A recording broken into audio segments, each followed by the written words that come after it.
All right, this is that clock that I have recreated. Movement and the bellows came from other clocks. So did the bird. I haven't cleaned the movement yet. So let me give it a shot. See, the bellows aren't exactly at the optimum position, but let's see if I can get this thing to turn.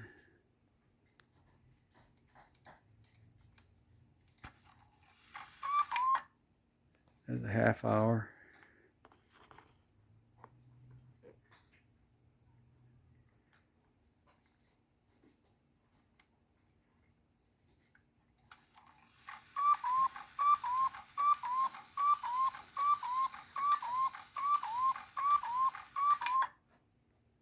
Yeah, ain't too bad, I guess.